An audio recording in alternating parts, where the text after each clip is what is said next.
When you are learning many subjects at the same time, like if you take GATE, it is having 10 subjects, 10 to 15 subjects. So you are trying to learn all these subjects at the same time. One thing is definitely revision is important, and I told you how to revise. Okay, keep that aside.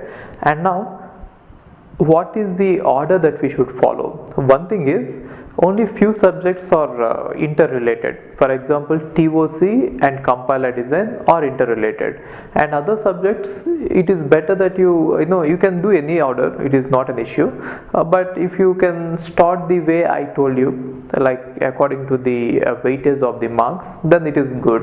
Otherwise, you start your own order, I don't have any objection with that. And when you're having, let's say, 10 subjects, whether to finish off one subject completely or to intermix or to sandwich these subjects, that is up to you. You can choose to finish one topic from one subject and then move on to the next subject and then finish the next subject, like that.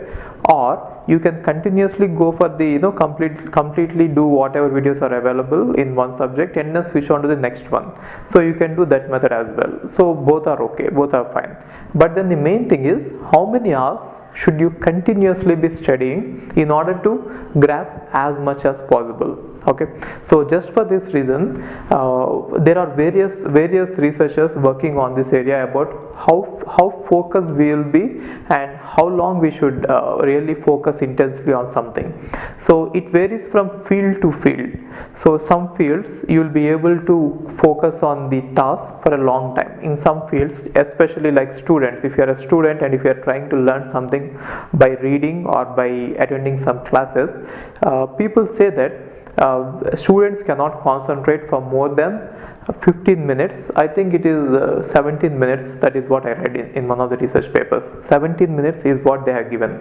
So after 17 minutes, it seems that our mind will try to relax, or just it will not be able to focus as much. Therefore you are supposed to give some break.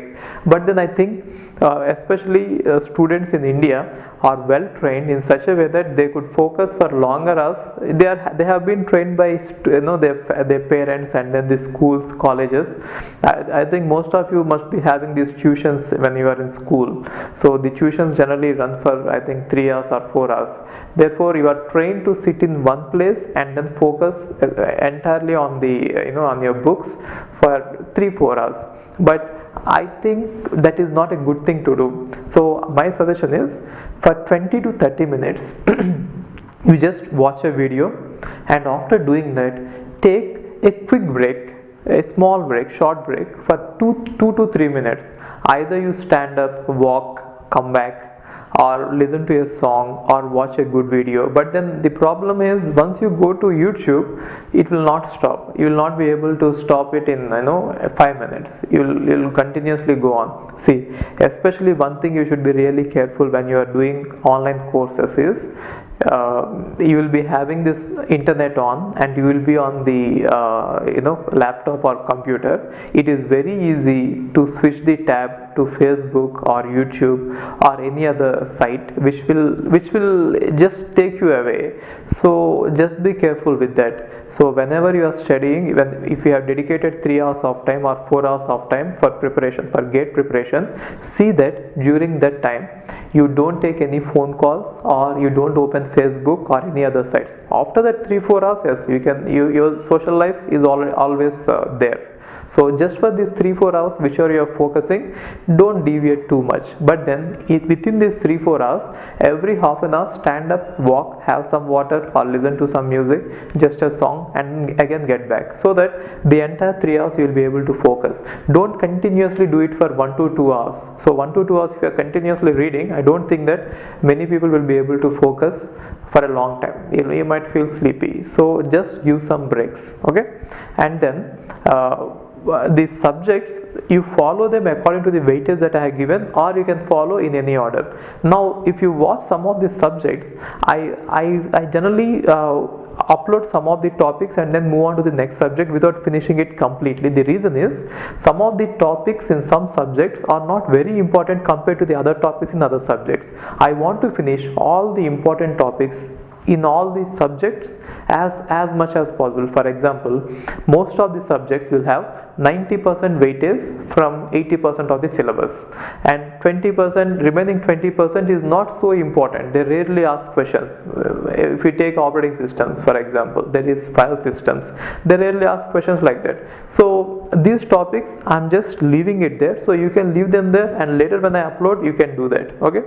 And one more thing I wish I wanted to tell you is, so maintain a journal, like you maintain a diary where whenever you are reading something, you might get a doubt and you might have to clear that. Don't stop the video and immediately go on to the internet and then start googling it out, because it will waste your preparation time.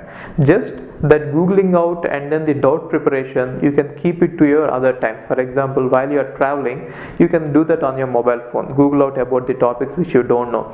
Or if you are in college, you can do that. Or if you are working in your office, you do that work. So when you have dedicated some time for videos, especially, do only videos. So other, like practicing questions and then surfing about your doubts, you can do it in the other time, because videos, when you are watching videos, it requires more concentration, more dedication. But when you are solving the questions, automatically your mind will be focused. You need not focus too much.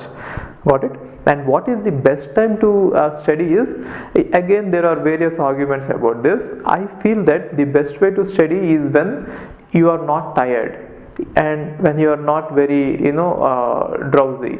For example, some people have the habit of waking up early in the morning, 4 o'clock or 5 o'clock, and if you don't feel like sleeping during that time and if you are not drowsy, then you can read during that time. You can study from 5 to 8. That is good. That is the best time. That is golden hours. Because the reason is, entire world will be sleeping during that time, and it will be really pleasant and peaceful, especially you have woken up and no one will be there to disturb you. Best time is 5 to 8 every day. And if you can just see 5 to 8 every day, if you can study like that, and in 1 month you will be roughly be able to get 100 hours, and in 6 months you will be able to get 600 hours, and that is more than enough. So if you can prepare from 5 to 8 in the mornings, that is the best thing. And for 6 months, if you can do that continuously, so if you don't deviate from your track, that is good enough. You will be able to finish everything with confidence. Okay.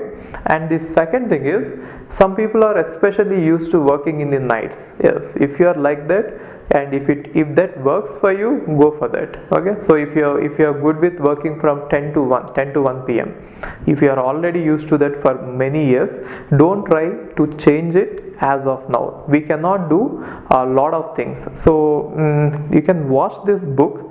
I forgot that name of the book. You can read that book. I think the book name is I really forgot it, where I read it. The power. Okay, I'll just put it in the comments below, the book name. But then that is a very good book in which the researcher, he is a researcher who worked on this willpower. The book name is, I think, the Willpower. I'll just tell you the author and all, you can read about it. So he has given many things in a very detailed manner. He says that for everyone, willpower is limited and you cannot use it for every simple task. For example, if you are using up all your willpower on preparing for GATE, then don't use a part of it to change your other habits. Other habits like, don't try to start anything new like waking up early in the morning. Or yes, I suggest that if you can do it, it is better. But then if you have to exert a lot of willpower on it, your willpower will be used up, right? So for example, if you have a habit of smoking, then while you are preparing for GATE, don't just give up smoking. Or if you overeat and if you want to change that habit, don't do it now. Now your willpower is very, very precious, and so use it only on the tasks which are very important to you right now. If you have only 1 year to prepare for GATE, and if you want to do it seriously, then don't change any other habits, right? Like giving up smoking or starting up a new workout or let's say waking up early in the morning. Don't do all these things. Just use them only on the things that are very important to you. Okay. So these are the most important things that I wanted to discuss. Thank you.